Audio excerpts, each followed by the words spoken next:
Hello everyone, Assalamu alaikum. আজি share কৰিবলৈ লৈছোঁ দুটা ৰেচিপি, ৰমজান স্পেচিয়েল ৰেচিপি, ইফতাৰী ৰেচিপি। তো দুটা ৰেচিপি কি ৰেচিপি শ্বেয়াৰ কৰিম? প্ৰথমটো হৈছে পাস্তা ৰেচিপি, তাৰ পাছৰটো হৈছে বুটৰ ঘুগুনি ৰেচিপি। আৰু এই দুটা ৰেচিপি মই কেনেকৈ বনাইছোঁ একেবাৰে সিম্পল ৱেত বনাইছোঁ, তাকে আজি শ্বেয়াৰ কৰিম। তো প্ৰথমতে পাস্তা বনাই ল'ম। পাস্তাৰ কাৰণে মই প্ৰথমতে ৰেডি কৰি ল'ম পিঁয়াজ, আদা, নহৰু আৰু লগতে জলকীয়া আৰু বিলাহী। এইখিনি বস্তু মই কাটি মেলি ধুই লৈ লৈছোঁ, এনেকৈ প্লেটত সজাই লৈছোঁ।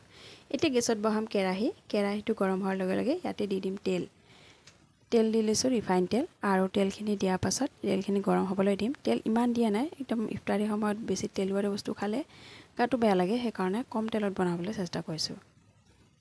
এতিয়া তেলখিনি গৰম হৈ গৈছে, এতিয়া পিঁয়াজ দি লৈছোঁ আৰু পিঁয়াজখিনি এতিয়া অলপ ৰঙচুৱা কৰি ল'ম। এইখিনি ৰঙচুৱা কৰি ল'ম। এতিয়া অলপ সময় ভাজি ল'ম, কাৰণ পিঁয়াজটো যদি বগা বগা হৈ থাকে পাস্তাত একদম মানে ভাল নালাগে। আৰু ৰঙচুৱা হ'লে এটা কালাৰো আহে পাস্তাত, আৰু লগতে খাবলৈ খুব বেছি টেষ্টি হয়। এতিয়া পিঁয়াজৰ লগত দি দিছোঁ আদা, নহৰু কাটি থোৱা আৰু জলকীয়া আৰু বিলাহী, গোটেইখিনি দি লৈছোঁ। এতিয়া চাৰিটা বস্তু ভালকৈ মিক্স কৰি ল'ম চামুচখনেৰে। এতিয়া এইখিনি ভালকৈ মিক্স কৰি ল'ম। এইখিনি পিঁয়াজখিনি আৰু লগতে যিটো বিলাহী দিছোঁ সেইখিনি যাতে একদম গলি যায়, স্মুথ হৈ যায়, তেতিয়ালৈকে এইখিনি ফ্ৰাই কৰি ল'ম। এতিয়া এইখিনি ফ্ৰাই কৰি লোৱাৰ পাছত এইখিনিতে দি দিছোঁ চাট মছলা আৰু লগতে দিছোঁ, বা এতিয়া পাস্তা মছলা যদি আছে লগত দি দিব পাৰে। মোৰ তাত নাছিলে সেইকাৰণে চাট মছলা দিছোঁ আৰু ৰেড চিলি পাউডাৰ। আৰু এইখিনি এতিয়া ভালকৈ মিক্স কৰি লৈ আছোঁ চামুচখনেৰে লৰাই পেলাই সেইখিনি মিক্স কৰিলোঁ যাতে তলত লাগি নধৰে। আৰু লগতে ইয়াতে দিছোঁ চয়া চচ দিলে এটা বেলেগ কালাৰ এটা আহে ন।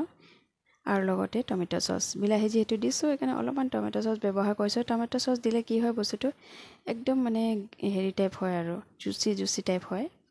তো সেইকাৰণে দিছোঁ টমেট'টো ব্যৱহাৰ কৰিলে ভাল লাগে খাই। আৰু লগতে ধনিয়া পাত এটা ধুনীয়া গোন্ধৰ কাৰণে দি দিছোঁ। আৰু এতিয়া ভালকৈ এইখিনি মিক্স কৰি ল'ম। আৰু এইখিনি এতিয়া হৈ গৈছে মিক্স কৰা। এতিয়া কৰিব লাগিব, যিটো পাস্তা বনাই আছোঁ পাস্তাখিনিতো বইল কৰিব লাগিব, সেইকাৰণে গেছত বহাইছোঁ কেৰাহীত পানীখিনি গৰম হোৱাৰ লগে লগে এতিয়া পাস্তাখিনি দি দিম। ইয়াতে 80% পকাই ল'ম, গোটেইখিনি পকালে একেবাৰে চাটনি হৈ যাব, সেইকাৰণে 80% পকাই লৈছোঁ। কাৰণ কি পিছত মছলাখিনি দিবই লাগিব, সেইকাৰণে মছলাখিনি এফালে ভাজি আছে। এতিয়া মছলাখিনি ভজা হোৱালৈকে এইখিনি বইল হৈ যাব।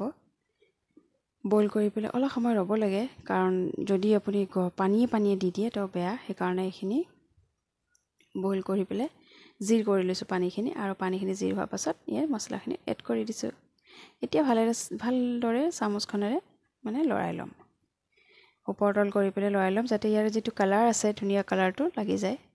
যিটো আমি ব্যৱহাৰ কৰিছোঁ ইয়াতে চয়া চচৰ এটা ধুনীয়া ব্লেক কালাৰ আহে, যিটো গৈ পেলাই ব্ৰাউন হৈ যায়। বিলাহী কালাৰ এটা আছে, তো এই ধুনীয়া কালাৰটো লাগি যাওক, সেইকাৰণে ধুনীয়াকৈ মিক্স কৰি লৈছোঁ। আৰু লগতে সোৱাদ অনুসৰি নিমখ। ইয়াতে যদি চব্জি যিবিলাকে ব্যৱহাৰ কৰিব পাৰে, চব্জি দিও বনায় বহুতে, কিন্তু এনেকৈ শ্বৰ্টকাট টাইমতো এনেকৈ কম টাইমত বনাব লাগিলে এনেকৈ বনাব পাৰে। যিবিলাকে নাজানে তেওঁলোকে বনাব পাৰে, যিবিলাকে জানে তেওঁলোকক কোৱা নাই আকৌ, নহ'লে ক'ব আমি এনেকৈ বনাওঁ ন। হয়, বহুতে বেলেগ ধৰণে বনায়, বা এনেকৈ শ্বৰ্টকাট সময়ত ইফতাৰী সময়ত কি হয়, বহুত কম সময় থাকে, তো তেনেকৈ সময়ত এনেকৈ শ্বৰ্টকাট বনাব পাৰে। হৈ গৈছে, মোৰ ৰেডি হৈ গৈছে। এতিয়া নমাই লৈছোঁ। ইয়াতে মিয়নিজ, তাৰপাছতে লগতে ধনিয়া পাত আৰু টমেট' চচ দি পেলাই এইখিনি ডেকৰ কৰিছোঁ। আৰু এইখিনি ৰেডি হৈ গৈছে। এতিয়া চানা মছলা ৰেডি কৰোঁ, যাৰ কাৰণে মই গেছত বহাইছোঁ কুকাৰ। তেল দি লৈছোঁ, মিঠাতেল, সৰিয়হৰ তেল, আৰু লগতে পিঁয়াজ, আদা, নহৰু, জলকীয়া একেলগে মিক্সিত মাৰি লৈছিলোঁ, সেইখিনি পেষ্টখিনি দি দিছোঁ। তেলখিনি গৰম হোৱাৰ লগে লগে এইখিনি দি লৈছোঁ আৰু চামুচেৰে এতিয়া ভালকৈ লৰাই ল'ম। এতিয়া টমেট' এটা মই পেষ্ট কৰি থৈছিলোঁ, এইখিনি মিক্সিত মাৰি পেলাই এইখিনিও দি লৈছোঁ। এতিয়া মছলাখিনি ভালকৈ ফ্ৰাই কৰি ল'ম। কাৰণ কিয় ইয়াৰ মছলাৰ যিটো গোন্ধ থাকে এইখিনি যাব লাগিব ন, সেইকাৰণে এইখিনি অলপ সময় ভাজি ল'ম। এতিয়া ইয়াতে মছলা এড কৰিম। প্ৰথমতে দিম ইয়াতে হালধি আধা চামুচ আৰু জিৰা, এইখিনি দি লৈছোঁ। দি পেলাই অলপ লাৰি ল'ম অলপ সময়। তাৰপাছতে ইয়াতে দিম চানা মছলা দি লৈছোঁ। এতিয়া ৰেড চিলি পাউডাৰ দিছোঁ আধা চামুচ, বেছি নহয়। একদম কম মছলাত বনালে বেছি ভাল হয়, খাবলৈও টেষ্ট হয়। বেছি মছলা হ'লে ইমানটা টেষ্টো নহয়, আৰু লগতে কি হৈ যায়, এনেকুৱা আমি দিনটো ৰোজা ৰাখি পেলাই গধূলি বেছি মছলা খালে গাটো বেয়া লাগি যায়, সেইকাৰণে কম মছলাত বনাব লাগে। এতিয়া মছলাখিনি ফ্ৰাই কৰিছোঁ, যিটো ভাজি লৈ আছোঁ সেইকাৰণে অলপ পানী নোহোৱা হৈ গৈছে অকণমান গৰম পানী এড কৰিছোঁ লগতে ইয়াতে দি দিছোঁ চাট মছলা আৰু 2টা জলকীয়া কেঁচা জলকীয়া আৰু এইখিনি এতিয়া ভাজি ল'ম মছলাখিনি ভাজি পেলাই যদি চিটি মাৰা যায় তো খুব বেছি টেষ্টি হয় তো আপুনি যদি একেবাৰে বস্তুখিনি গোটেই বস্তু একেবাৰে ঢালি দি পেলাই বাছ চিটি লগাই পেলাই ওলাই দিয়ে ইমান এটা সোৱাদ নহয় সেইকাৰণে মছলাখিনি ভাজি পেলাই তাৰ পাছতে ইয়াতে বুটখিনি মই ৰাতি ভিগাই থোৱা আছিলে সেইখিনি বুট এতিয়া দি লৈছোঁ ইয়াতে বুটখিনি নমাই দিছোঁ মাজতে এটা বেয়া ওলাল কেনেকৈ হ'ল এইটো গমেই নাপালোঁ বাছি লোৱাৰ পাছতো তো কেতিয়াবা হৈ যায় সেই বেয়াটো হাতত লৈ লৈছোঁ আপোনালোকে ভাবিব কিয় ৰখি গ'ল বুলি পেলাই ন এই এটা বেয়া বুট আছিলে এতিয়া সোৱাদ অনুসৰি নিমখ আৰু লগতে